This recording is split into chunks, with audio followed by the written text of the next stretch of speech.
तो इस वीडियो में हम देखेंगे स्ट्रिंग बफर और स्ट्रिंग बिल्डर क्लासेस और देखेंगे कि इनकी एपीआई डॉक्यूमेंटेशन में कौन सी क्लास मेथड्स दी गई है और डिस्कस करेंगे विद एग्जांपल्स। फिर हम देखेंगे important features and conditions to use, यानी कि कब हमें स्ट्रिंग बफर का यूज करना चाहिए और कब हमें स्ट्रिंग बिल्डर का यूज करना चाहिए।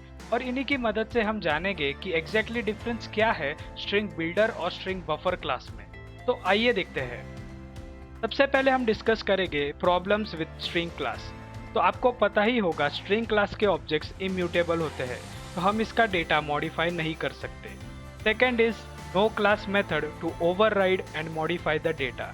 इसका मतलब ये है कि ऐसी कोई भी क्लास मेथड नहीं है जो स्ट्रिंग क्लास प्रोवाइड करता है जिसको आप ओवरराइड करके खुद का फंक्शन क्रिएट कर सकते हो और उसमें डेटा को मॉडिफाई करवा सकते हो। और सबसे इम्पॉर्टेंट ये है कि there are lots of garbage collection operations in the heap. तो इसे एक एग्जाम्पल से समझने की कोशिश करते हैं। सपोज हमारे पास एक एम्प्टी स्ट्रिंग है और उसमें हमें 10,000 टाइम्स ए कैरेक्टर को अपेंड करना है। तो इसे हम फॉर लूप लगा के अपेंड करते हैं। लेकिन जैसा कि हमने इम्यूटेबल स्ट्रिंग वीडियो में देखा, हीप में 10,000 टाइम्स न्यू ऑब्जेक्ट क्रिएट हो जाएंगे। क्योंकि स्ट्रिंग का डेटा आप चेंज नहीं कर सकते, तो हमेशा इस फॉर लूप में न्यू स्ट्रिंग ऑब्जेक्ट क्रिएट होगा और एंड में गार्बेज कलेक्टर रिजल्ट वाले ऑब्जेक्ट को छोड़कर सारे अनवांटेड स्ट्रिंग्स को रिमूव कर देगा। तो इस सिंपल ऑपरेशन के लिए जेवीएम को इतना सारा काम करना पड़ रहा है। तो इसी इशू को सॉल्व करने के लिए जावा ने स्ट्रिंग बफर और स्ट्रिंग बिल्डर क्लास क्रिएट की है। तो स्ट्रिंग क्लास के ऑब्जेक्ट्स जो है वो फिक्स्ड लेंथ और इम्यूटेबल होते हैं। इसका मतलब ये है कि स्ट्रिंग क्लास के ऑब्जेक्ट्स की साइज फिक्स्ड रहती है और डेटा आप मॉडिफाई नहीं कर सकते। वेयर एज स्ट्रिंग बफर और स्ट्रिंग बिल्डर के जो ऑब्जेक्ट्स है वो ग्रोएबल और राइटेबल है। अब ये ग्रो कितना हो सकता है ये आगे वीडियो में हम देखेंगे। और ये राइटेबल है, इसका मतलब ये है कि स्ट्रिंग बफर और स्ट्रिंग बिल्डर के जो ऑब्जेक्ट्स का डेटा है हम मॉडिफाई कर सकते हैं। तो नेक्स्ट हम देखेंगे स्ट्रिंग बफर और स्ट्रिंग बिल्डर के एपीआई मेथड्स विद एग्जांपल।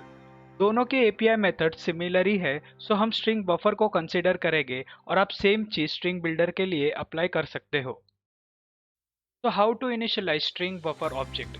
तो बाकी क्लासेस की तरह यहाँ पर भी हम न्यू कीवर्ड और डिफॉल्ट कंस्ट्रक्टर को यूज करके स्ट्रिंग बफर का ऑब्जेक्ट क्रिएट कर सकते हैं।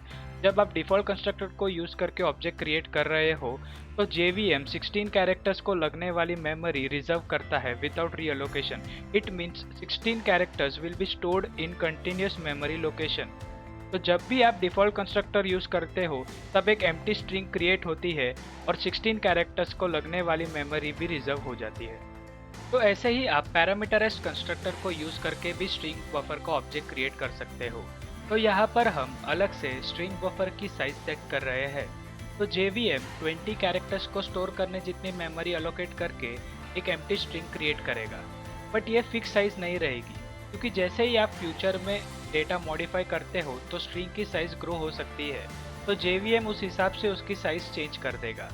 और अगर आप ऑब्जेक्ट को कुछ कंटेंट के साथ इनिशियलाइज करते हो तो JVM उस स्ट्रिंग की साइज के साथ एक्स्ट्रा 16 कैरेक्टर्स जितनी स्पेस अलोकेट कर देगा। ये एक इम्पॉर्टेंट पॉइंट है, बिकॉज JVM ये इसलिए करता है ताकि फ्यूचर में एक्स्ट्रा डेटा स्टोर कर सके विदाउट द नीड ऑफ रीअलोकेशन। तो हमारी नेक्स्ट क्लास मेथड्स है लेंथ एंड कैपेसिटी। तो सपोज हमने एक स्ट्रिंग बफर का ऑब्जेक्ट क्रिएट किया है विद सम कंटेंट। तो जब आप s.length कॉल करोगे तो उसका आउटपुट आएगा 8। s.length क्या करेगा, वो चेक करेगा कि करंटली स्ट्रिंग बफर की जो स्ट्रिंग की साइज है वो क्या है। तो जैसा कि आप देख सकते हो कि हमारी जो स्ट्रिंग है एक्सप्लेन्ड उसकी साइज है 8 कैरेक्टर्स, इसलिए s.length का जो आउटपुट आएगा वो है 8। तो सिमिलरली अगर आप s.capacity कॉल करते हो तो उसका आउटपुट आएगा 24। ऐसा इसलिए कि जैसा कि हमने देखा जब भी आप स्ट्रिंग बफर का ऑब्जेक्ट क्रिएट करते हो विद सम कंटेंट तो JVM एक्स्ट्रा 16 कैरेक्टर्स को स्टोर करने जितनी मेमोरी अलोकेट करता है। इसलिए 8 + 16 = 24, यानी कि हमारे जो स्ट्रिंग बफर का ऑब्जेक्ट है उसमें 24 कैरेक्टर्स को होल्ड करने जितनी कैपेसिटी है।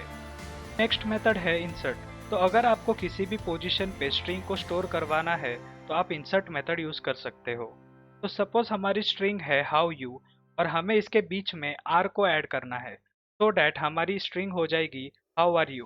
तो आपको इंसर्ट मेथड में इंडेक्स पोजीशन जहां आपको स्ट्रिंग स्टोर करनी है और उसके बाद स्ट्रिंग की वैल्यू पास करनी होगी। तो अब इसका आउटपुट हो जाएगा हाउ आर यू। तो अगर आपको कोई भी पर्टिकुलर इंडेक्स से कुछ नंबर ऑफ कैरेक्टर्स रिमूव करने हैं तो आप डिलीट मेथड का यूज़ कर सकते हो। तो फॉर एग्जांपल हमारी स्ट्रिंग है यूनिवर्सिटी और इसमें हमें 0th इंडेक्स से लेकर 3 कैरेक्टर्स यानी कि यू एन आई ये सब स्ट्रिंग को रिमूव करना है। तो आप डिलीट मेथड में पोजीशन जहाँ से आपको डिलीट करना स्टार्ट करना है और टोटल नंबर ऑफ कैरेक्टर्स जितने आपको रिमूव करने हैं वो मेंशन करोगे, तो आपका वो जो सब स्ट्रिंग है वो डिलीट हो जाएगा और इसका आउटपुट आ जाएगा वर्सिटी, क्योंकि आपने यूनी को रिमूव कर दिया है। तो हमारी नेक्स्ट क्लास मेथड्स है सबस्ट्रिंग एंड रिप्लेस। ये आपको कॉम्पिटिटिव कोडिंग में बहुत काम आने वाली है, इसलिए ध्यान से देखिएगा। तो सपोज हमारे पास एक स्ट्रिंग है न्यू दिल्ली। तो अगर आपको एक पर्टिकुलर इंडेक्स से लेकर लास्ट इंडेक्स तक सबस्ट्रिंग जो क्रिएट हो रही है वो एक स्टोर करवानी है, तो आप सबस्ट्रिंग फंक्शन को यूज़ कर सकते हो। तो यहाँ पर हमने सबस्ट्रिंग फंक्शन में एक इंटीजर 4 पास किया है। तो 4th पोजीशन से लेकर end of the string 4th position पे है हमारा कैरेक्टर डी और लास्ट पोजीशन पे है आई। तो डी से लेकर आई तक जो भी सबस्ट्रिंग क्रिएट हो रही है वो हमारी S1 ऑब्जेक्ट में स्टोर हो जाएगी। तो सिमिलरली अगर आपको किसी भी पोजीशन से लेकर नंबर ऑफ कैरेक्टर्स भी स्पेसिफाई करने हैं, यानी कि आपको एंड ऑफ द स्ट्रिंग तक नहीं जाना है और total number of characters specify करने की हमें 3 कैरेक्टर्स ही चाहिए, तो आप वो भी पास करवा सकते हो। तो यहाँ पे हमने सबस्ट्रिंग फंक्शन में 0 और 3 ये पास किया है। 0 ये हमारी पोजीशन है जहाँ से हमें स्टार्ट करना है और 3 जो कि टोटल नंबर ऑफ कैरेक्टर्स हमें चाहिए वो हमने पास किए। तो S2 में हमारा 0 से स्टार्ट होने वाला N, उसके बाद EW, टोटल 3 कैरेक्टर्स हो गए। तो S2 में न्यू ये सबस्ट्रिंग स्टोर हो जाएगी। तो हमारा जो आउटपुट आएगा वो आ जाएगा दिल्ली एंड न्यू। S1 में दिल्ली आएगा और S2 में न्यू आएगा। और अगर आपको स्ट्रिंग के किसी भी पार्ट को चेंज करना हो तो आप रिप्लेस फंक्शन का यूज़ कर सकते हो। तो हमारे एग्जाम्पल में हमने रिप्लेस फंक्शन में 3 पैरामीटर्स पास किए हैं। पहला है इंडेक्स पोजीशन के जहाँ से आपको रिप्लेस करना स्टार्ट करना है।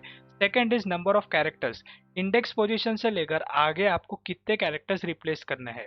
थर्ड इज न्यू स्ट्रिंग जो आपकी ओल्ड वैल्यू को रिप्लेस करेगी। तो जैसा कि आप देख सकते हो हमने हमारी स्ट्रिंग न्यू दिल्ली में न्यू को रिप्लेस किया है ओल्ड वैल्यू से, तो अभी हमारी स्ट्रिंग हो जाएगी ओल्ड दिल्ली। ऐसे ही बहुत सारे API मेथड्स अवेलेबल है स्ट्रिंग बफर और स्ट्रिंग बिल्डर क्लास में। तो इससे पहले कि हम डिटेल में स्ट्रिंग बिल्डर और स्ट्रिंग बफर का डिफरेंस डिस्कस करें, इनके ऑफिशियल API डॉक्यूमेंटेशन की लिंक मैंने डिस्क्रिप्शन में ऐड की है, तो इसे ज़रूर एक बार चेक करें। तो अब हम कंपेयर करेंगे स्ट्रिंग बफर और स्ट्रिंग बिल्डर की टाइम एंड मेमोरी एफिशिएंसी। तो बॉटम साइड पे हमने एक कोड स्निपेट कंसीडर किया है जिसमें हम n number of times append operation perform करेंगे। तो for value i equal to 10 lakh string buffer को 808 मिली सेकेंड जितना टाइम लगा और मेमोरी कुछ 14 लाख के आसपास लगी। और for same value of i string builder ने 633 मिली सेकेंड्स टाइम में काम किया है और विथ सेम मेमोरी यूटिलाइजेशन। और अगर हम i की वैल्यू 1 करोड़ कंसिडर करते हैं तो टाइम एंड मेमोरी का सिमिलर प्रोपोर्शन में इंक्रीज हुआ है। तो जैसा कि आप देख सकते हो स्ट्रिंग बफर को स्ट्रिंग बिल्डर से ज़्यादा टाइम लग रहा है, तो ऐसा क्यों है, तो आइए देखते हैं। अभी हमने देखा कि string buffer takes more time than string builder. तो अभी हम दोनों का एग्जैक्ट डिफरेंस क्या है वो देखेंगे और आपको आपके आंसर्स मिल जाएंगे। तो सबसे पहले string buffer is synchronized and string builder is asynchronized. इसका मतलब यह है कि स्ट्रिंग बफर जो है वो थ्रेड सेफ हो जाती है और स्ट्रिंग बिल्डर जो है वो थ्रेड अनसेफ हो जाती है। तो इसीलिए आप स्ट्रिंग बफर को मल्टी थ्रेडेड एनवायरनमेंट में यूज़ कर सकते हो और स्ट्रिंग बिल्डर को सिर्फ सिंगल थ्रेडेड एनवायरनमेंट में ही यूज़ कर सकते हो। अगर आप स्ट्रिंग बिल्डर को मल्टी थ्रेडेड एनवायरनमेंट में यूज़ करोगे तो आपको अनएक्सपेक्टेड रिजल्ट्स मिल सकते हैं।